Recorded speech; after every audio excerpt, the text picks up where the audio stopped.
Bagaimana kita tahu Tuhan tetap memimpin saat keadaan semakin memburuk? Let's dive deeper into the verse in verse.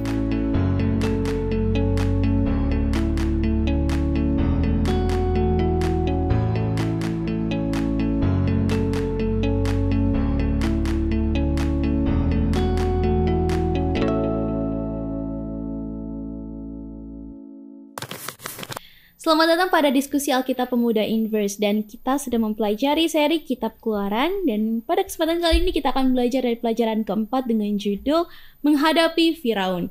Untuk memperoleh pengalaman yang lebih mendalam, kami menyarankan sahabat Inverse untuk mempelajari secara pribadi pelajaran pekan ini sebelum ataupun sesudah menonton video ini. Dan kita sudah bersama-sama dengan Pendeta Evan, Anda Daniel, dan juga Mikael. Shalom. Shalom. Baik, kita akan buka diskusi ini dengan doa dipimpin oleh Mikael. Kita kembali berdoa. Bersorga, terima kasih atas berkat Tuhan. Pada momen yang indah ini kami akan berdiskusi firman Tuhan, mengalami pertumbuhan rohani. Biarlah melalui pelajaran ini mendekatkan diri kami, khususnya orang-orang muda, menjadi dekat kepadamu ya Tuhan. Pimpin kami ya Tuhan. Di dalam nama Tuhan Yesus kami berdoa. Amin. Amin. Baik, kita akan membaca Keluaran pasalnya yang kelima. Sahabat Inverse boleh membaca selengkap-lengkapnya di tempat masing-masing. Keluaran pasal 5, Musa menghadap Firaun, bangsa Israel makin ditindas. Ayat 1, kemudian Musa dan Harun pergi menghadap Firaun, lalu berkata kepadanya, beginilah firman Tuhan Allah Israel, biarkanlah umatku pergi untuk mengadakan perayaan bagiku di padang gurun. Tetapi Firaun berkata, siapakah Tuhan itu yang harus kudengarkan firman-Nya untuk membiarkan orang Israel pergi? Tidak kenal aku Tuhan dan Tuhan itu, dan tidak juga aku akan membiarkan orang Israel pergi. Ayat yang ketiga, lalu kata mereka, Allah orang Ibrani telah menemui kami. Izinkanlah kiranya kami pergi ke padang gurun 3 hari perjalanan jauhnya, untuk mempersembahkan korban kepada Tuhan Allah kami, supaya jangan nanti mendatangkan kepada kami penyakit sampar atau pedang. Tetapi Raja Mesir berkata kepada mereka, Musa dan Harun, mengapakah kamu membawa-bawa bangsa ini melalaikan pekerjaannya? Pergilah melakukan pekerjaanmu. Lagi kata Firaun, lihat, sekarang telah terlalu banyak bangsamu di negeri ini, masa kan kamu hendak menghentikan mereka dari kerja paksanya? Baik, terima kasih. Sebelum kita masuk ke dalam bagian Musa menghadap Firaun, kita pekan lalu sudah membahas bagaimana Tuhan memanggil Musa, dan pekan ini kita belajar tentang bagaimana Musa melakukan misi tersebut. Namun Pak Pendeta, ada suatu peristiwa yang sudah Pak Pendeta mention di pekan lalu, tapi belum dibahas secara detail. Mungkin boleh dijelaskan lagi Pak Pendeta untuk peristiwa penting tersebut yang kiranya kita boleh bahas lebih dalam di pekan ini. Ya, oke. Jadi sebelum Musa menghadap Firaun, satu fase yang sangat genting dalam tugas ini ya, dalam panggilan yang Tuhan berikan bagi Musa. Ada satu peristiwa yang terjadi di dalam Keluaran pasal 4 itu, ayat 24 sampai 26 khususnya, bagaimana Musa hampir celaka dalam tanda kutip karena ada satu perjanjian yang Tuhan telah buat kepada umat-umatnya sejak zaman Abraham diabaikan dan mungkin terlalaikan oleh Musa. Tapi untung waktu itu istri Musa sebagai pendamping dia yang melengkapi dan menyempurnakan hidup Musa. Jadi teman-teman orang muda, pasangan kita itu kadang-kadang menjadi pelengkap dan penyempurna kita ya. Untung ada Zipora yang mengingatkan Musa, bahkan melakukan sesuatu sehingga Musa tidak binasa pada waktu itu, tentang sunat. Bagaimana anaknya Gersom itu akhirnya disunat oleh Zipora, kemudian dia bubuhkan darah daripada peristiwa itu ke kaki Musa sehingga mereka terbebas dari celaka dan malapetaka. Saya pikir pesan rohani yang penting yang kita bisa ambil dari cerita ini, bagaimana Musa dalam menjalani atau menerima satu panggilan yang sangat besar dan mulia, ia perlu sebuah persiapan juga secara pribadi.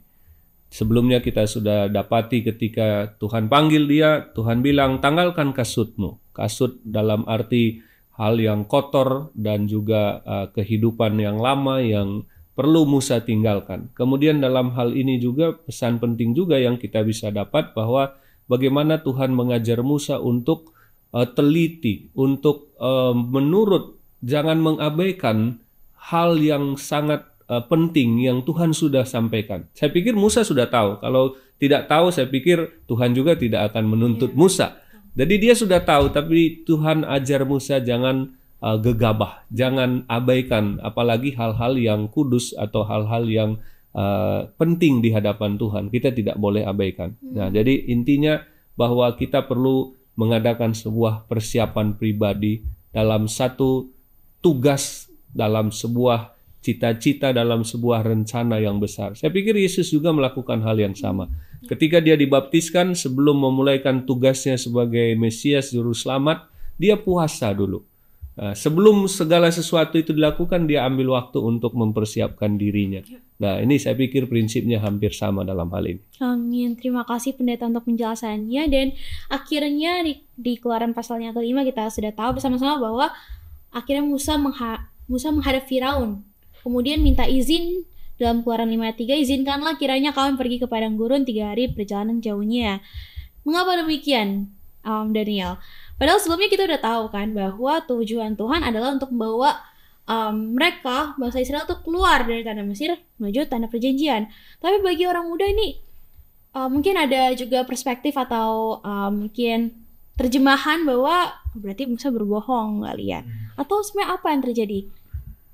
Oke. Atau mungkin yang lebih parah, apa mungkin Tuhan mengajak Musa untuk berbohong gitu ya. Nah, apabila kita melihat bahwa sebenarnya di pasal sebelumnya Tuhan sudah memberitahu bahwa Firaun itu memang dari awal sudah keras hati.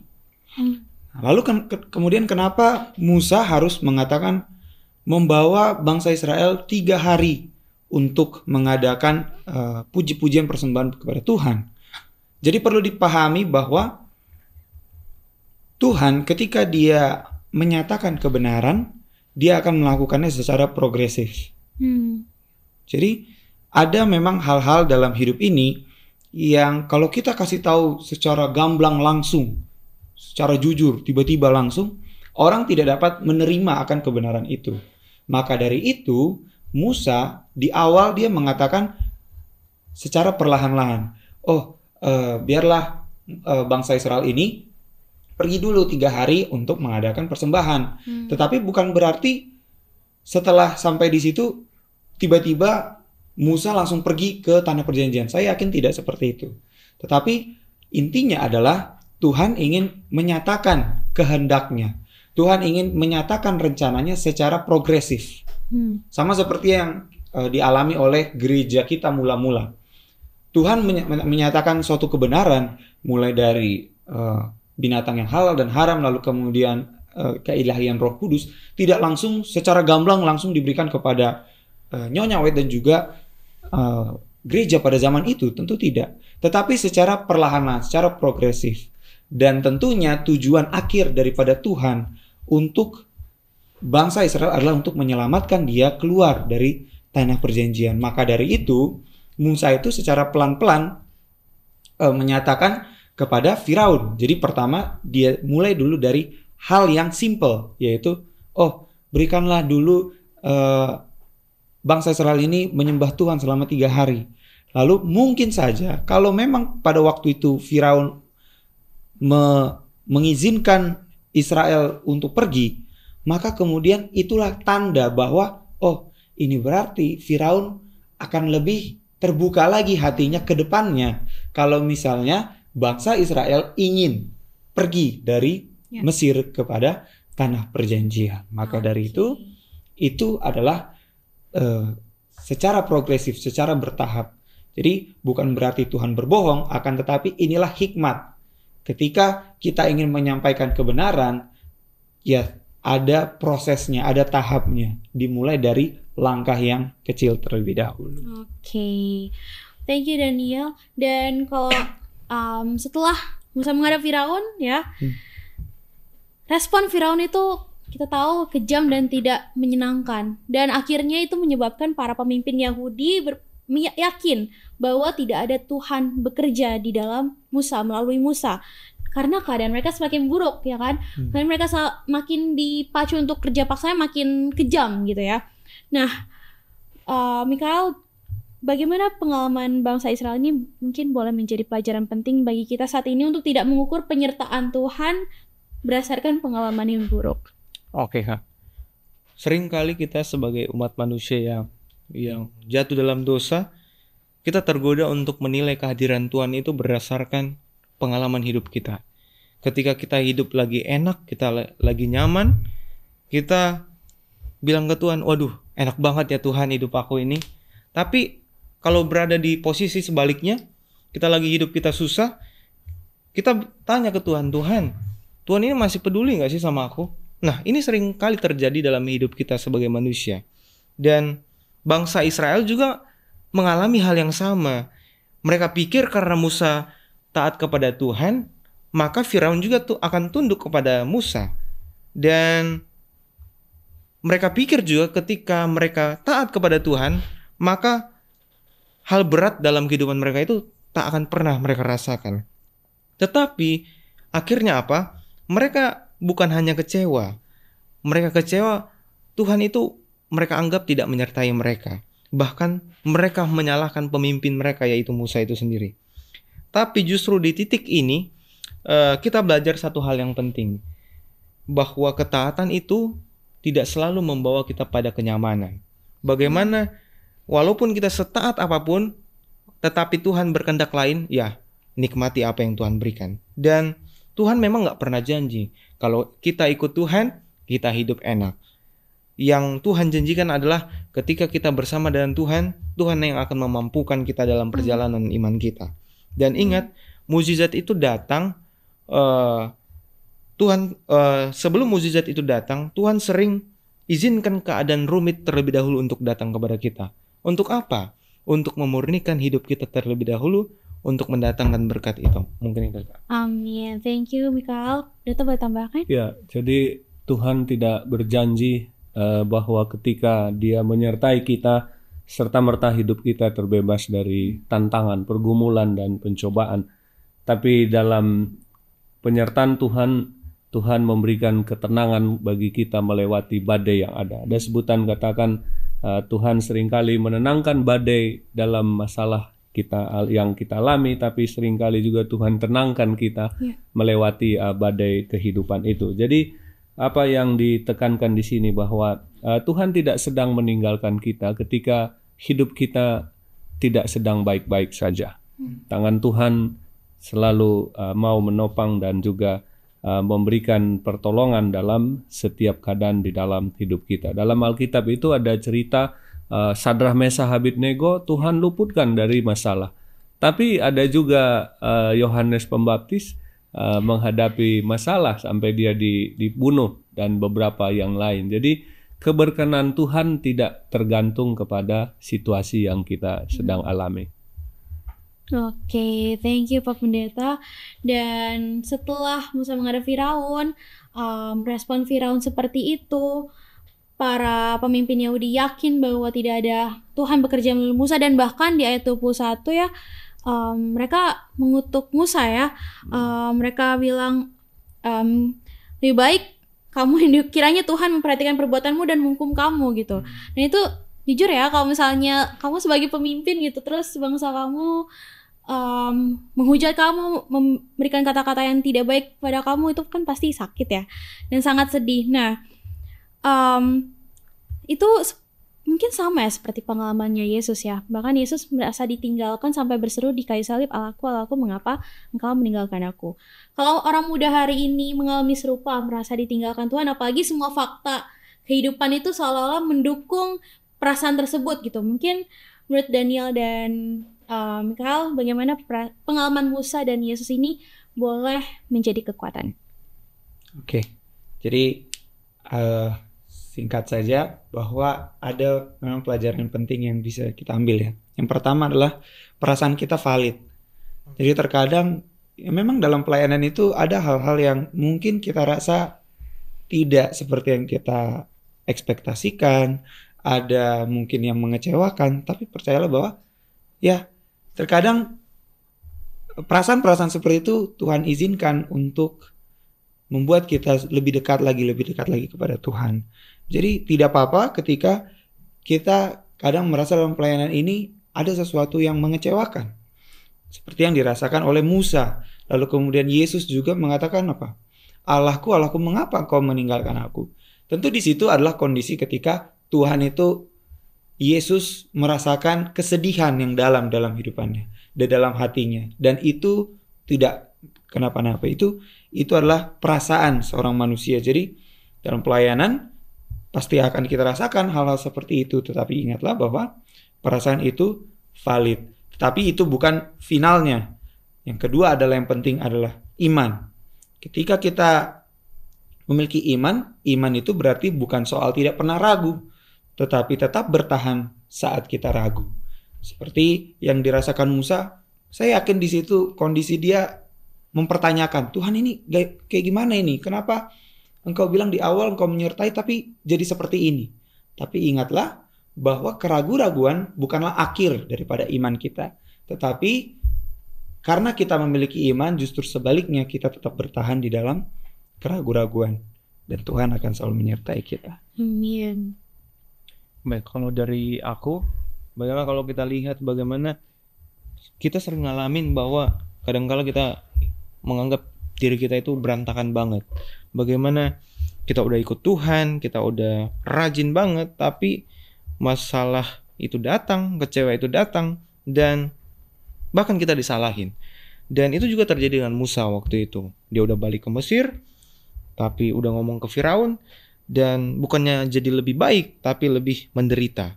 Begitu juga dengan ketika Tuhan mati di kayu salib, dia katakan, Allahku, Allahku, mengapa engkau meninggalkan aku?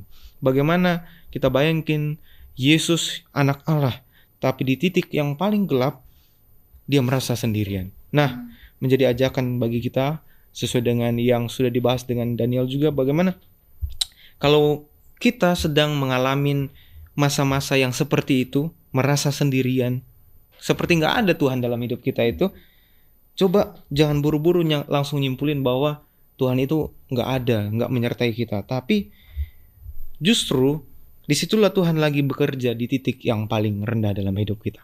Amin. Oke, untuk pertanyaan terakhir di segmen ini, Pak Pendeta sebagai orang muda yang kita hidup di era yang semuanya serba instan, kita melihat pasti Keluaran 5 dan 6 ini seperti bertele-tele. Kayaknya Tuhan kenapa nggak langsung bebasin aja sih? Kenapa harus ada peristiwa yang tidak mengenakan terlebih dahulu? Ada makin kejam kerja paksa itu, makin sedihlah hati Musa juga. Kenapa nggak langsung aja gitu? Terlalu bertele-tele, Pak Pendeta. Jadi memang sekarang kita hidup di serba instan ya. Segala sesuatu mau simple dan praktis. Tentu di Alkitab kita dapati juga banyak mukjizat yang Tuhan buat instan.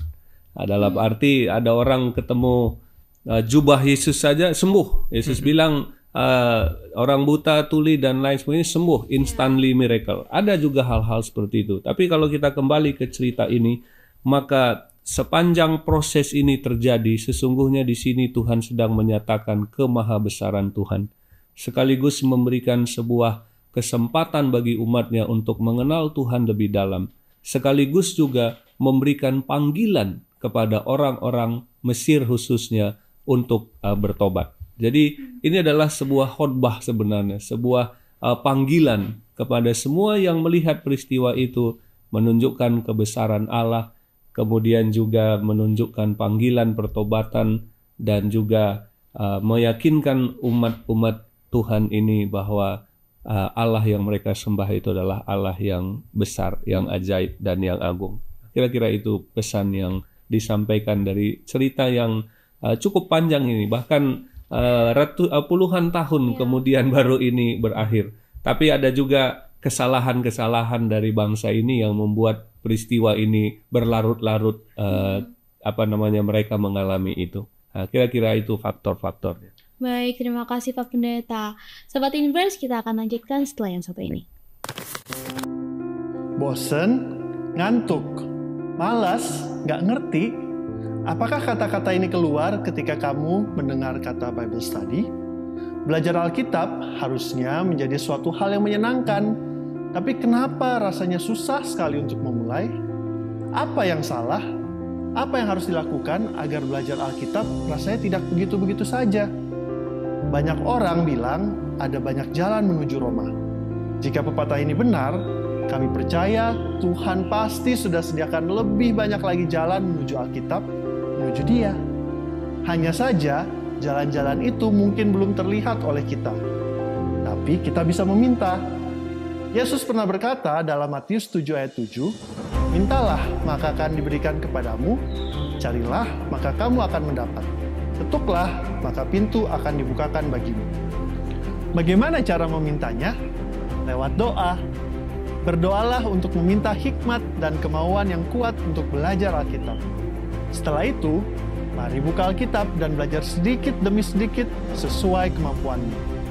Jika kamu bingung mau mulai dari mana, Inverse Indonesia memiliki Bible Study Guide yang bisa membantumu menentukan apa yang ingin kamu pelajari. Semua dikemas dengan bahasa yang mudah dimengerti. Inverse juga berusaha keep in touch untuk menemani kamu belajar Alkitab. Ada sosial media, diskusi melalui podcast. Semua dilakukan untuk mengingatkan kamu bahwa kamu tidak sendiri. Bahwa kita sama-sama bertumbuh dalam Tuhan, kita belajar bersama-sama, kerja bersama-sama untuk Tuhan. Dan kalau suatu saat kamu kembali merasa jenuh atau buntu, selalu ingat, ada banyak jalan menuju Roma.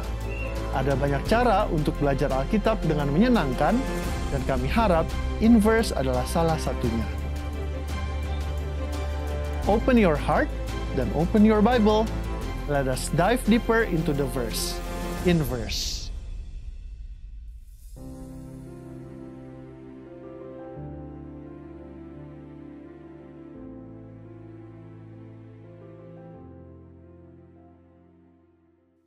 Baik Sobat Inverse, terima kasih untuk tetap bersama-sama dengan kami. Tadi kita sempat membahas tentang bagaimana Musa lalai dalam menyunat anaknya dan itu sampai membuat Tuhan akan membunuh Musa ya. Nah mungkin Daniel boleh di-share nggak? Mungkin ada nggak hal kecil yang kamu abaikan tapi ternyata kamu sadar bahwa itu ternyata penting di mata Tuhan? Oke, tentu ada ya. Apalagi kalau lagi misalnya bercanda dengan teman-teman. Lalu kemudian pernah satu kali bercanda, terus sepertinya kayak udah kelewatan nih bercandanya. Saya yang bercandain dia kelewatan, tapi saya udah lihat dia itu sebenarnya udah nggak enak, udah kesel gitu. Cuma saya terlalu gengsi untuk bilang minta maaf. Jadi akhirnya saya kembali ke tempat, lalu kemudian tidur. Ini ceritanya lagi di asrama. Lalu ya hal kecil ya, bilang maaf ya bercanda aja tadi, tapi gengsi gitu untuk ngomong itu. Kepikiran sampai pagi, lalu kemudian ketika menjalani perkuliahan jadi beban gitu.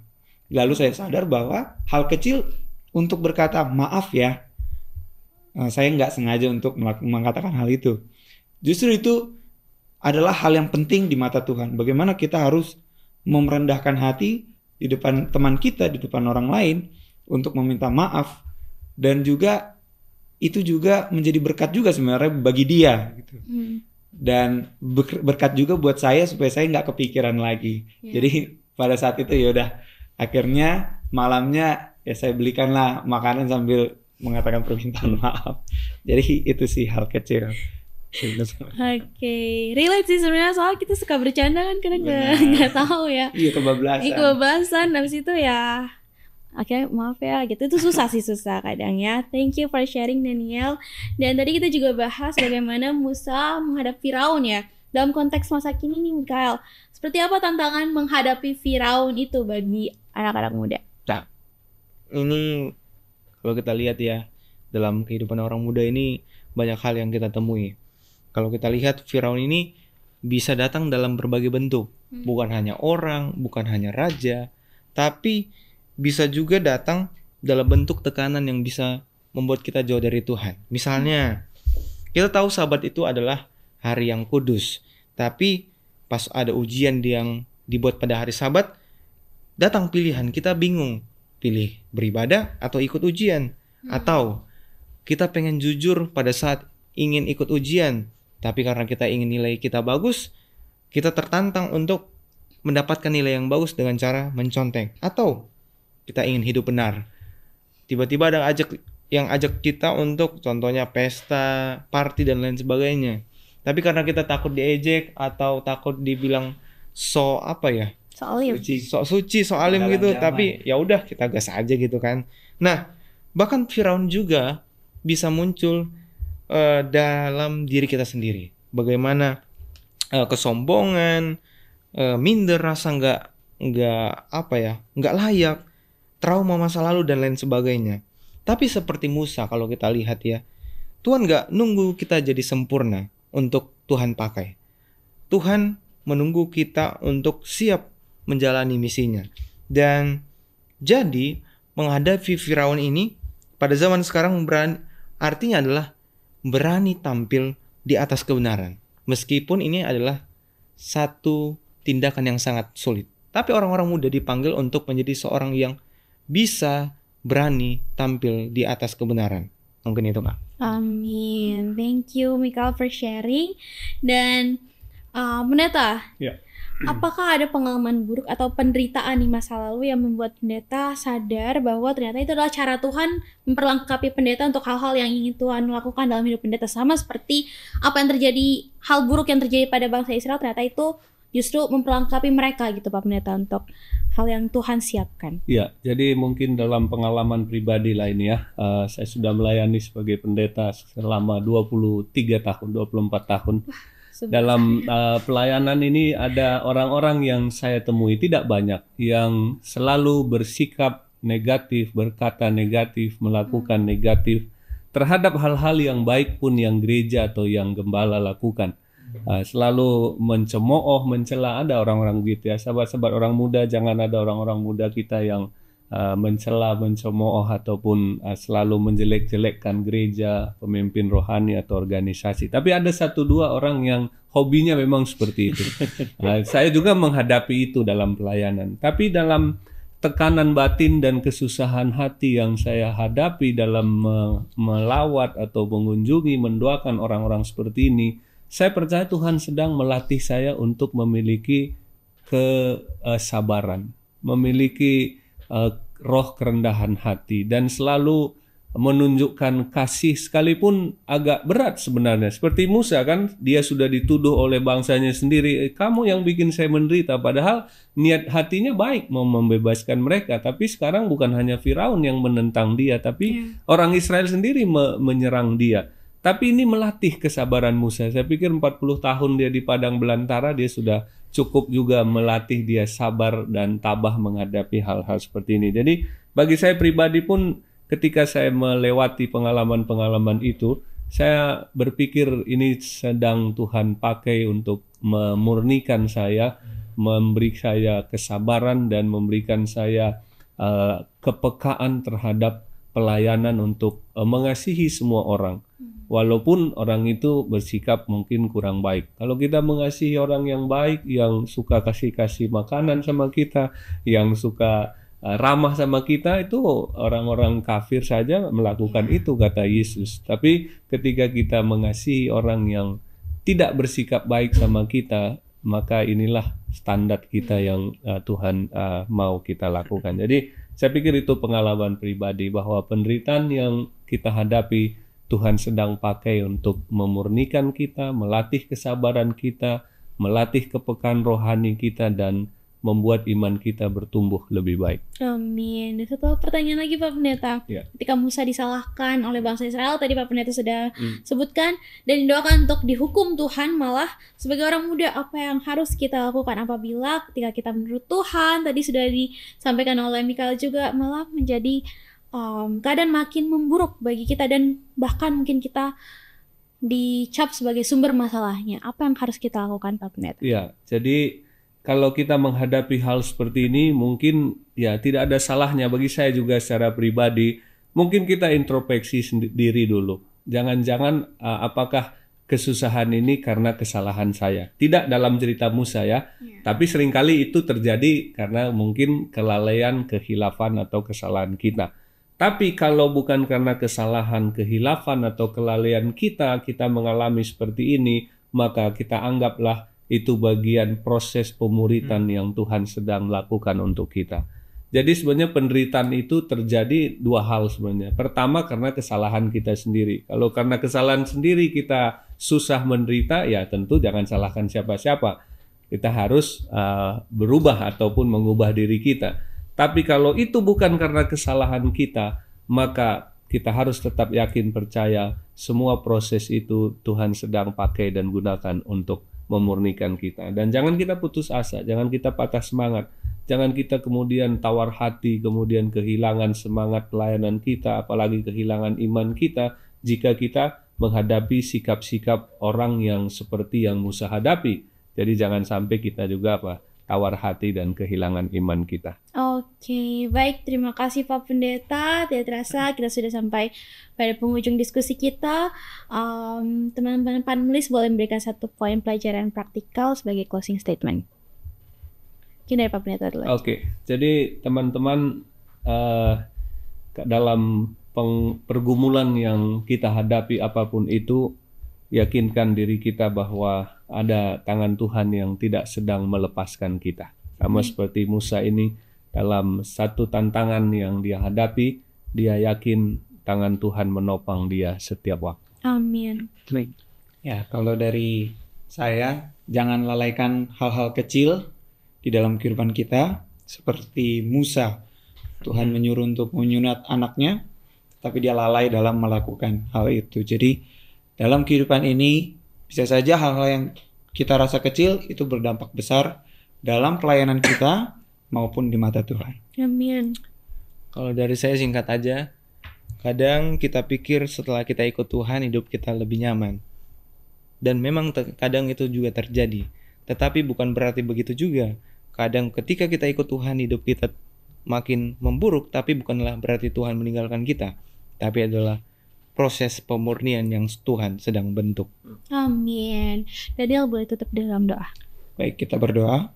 Bapa di surga, terima kasih kesempatan yang indah Kau berikan bagi kami mempelajari akan cerita Musa, bagaimana dia menghadapi Firaun, dan juga hal-hal yang menimpa dalam kehidupannya. Bantulah kami, sebagaimana Musa boleh tetap percaya kepada Tuhan, begitu juga kami. Bantu kami agar tetap percaya bahwa meskipun terkadang kami sulit untuk melihat Tuhan di dalam kehidupan kami, tapi kami yakin bahwa Tuhan ada selalu bersama dengan kami dan menuntun kami. Di dalam nama Yesus kami berdoa ucap syukur. Amin. Amin. Terima kasih Pak Pendeta, terima kasih Daniel, terima kasih Mikael, dan terima kasih untuk seluruh sahabat Inverse yang telah bergabung bersama kami pada episode kali ini. Dan kiranya pengalaman Musa dan bangsa Israel dalam Keluaran 5 dan 6 boleh mengingatkan kita bahwa kalau hidup terasa makin berat, jangan lari, tetap percaya, mungkin itu adalah langkah pertama menuju kebebasan. Sampai jumpa pada episode berikutnya. Tuhan Yesus memberkati. And remember to always dive deeper into the verse in verse. Bye.